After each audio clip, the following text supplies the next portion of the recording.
And just like that, we are on to day 3 and question number 3. And today's question is all about how do I organize and structure my presentations when I have little to no time to prepare?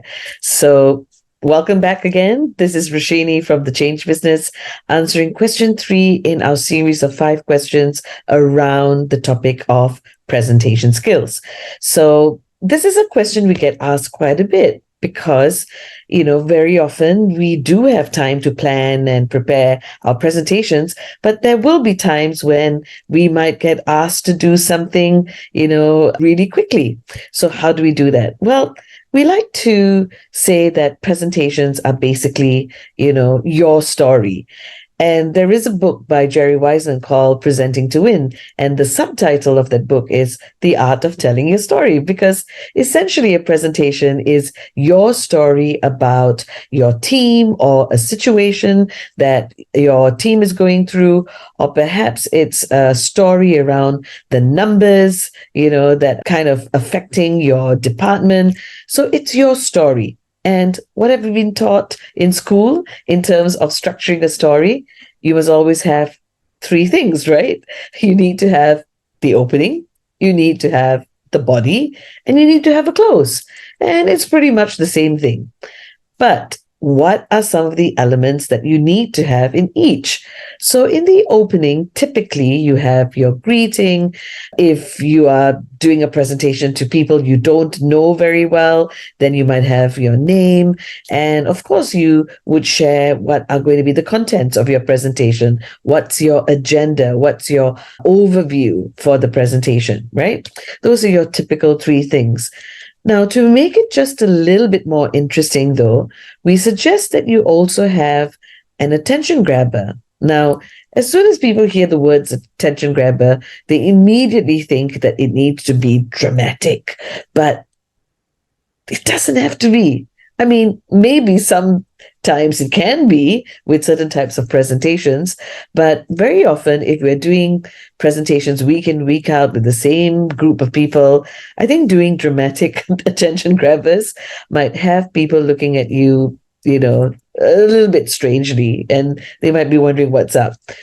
But we can introduce simple attention grabbers, like maybe asking a question, maybe bringing up a statistic or an important point within the presentation up to the front as part of the attention grabber. You could use, statistics, quotes. It really depends on the context, the audience, and the type of presentation you're making. But think about what is that something interesting that you can throw in as a bit of an attention grabber that might be even related to the objective that you're trying to achieve with the presentation. That sometimes works. So that's pretty much for the opening, right? Now, what about the body? Well, the body is basically taking each point that you have decided will be part of your presentation and elaborating it. Now, to make it relevant and interesting to the audience, you may want to put examples and case studies and anecdotes that are relevant and that will motivate the audience to want to listen more to your presentation and to be really engaged. But, what stories you put in, what examples you put in, again, is dependent on the objective you're trying to achieve and who is the audience, or, what's the makeup of the audience in front of you. So what do you do in the close then? Well, I always say there's only 3 things to remember. Do you notice I'm using a lot of 3s in this video? Well, there are only 3 things really to remember, and that is recap your attention grabber, recap your points, and make sure you have your third R, which is request for an action. Because that's the difference between a business presentation, right? You're doing the presentation, you're giving the presentation for a particular objective.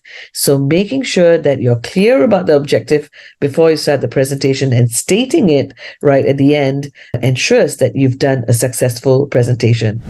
So there you have it. When you have little to no time to prepare, remember, just think about the basic structure of opening, body, and close.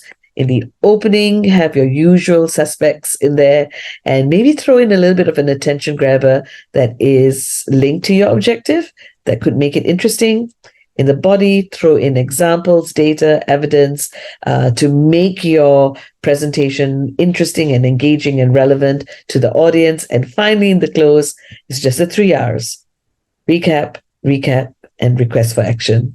So there you have it. That was question number 3. And I hope that, again, you've managed to get something out of this video. And I hope you will come back to us for day 4. Again, I'm not going to tell you what the question is. You've got to come back to this space in order to hear what the question is and to get some tips from us.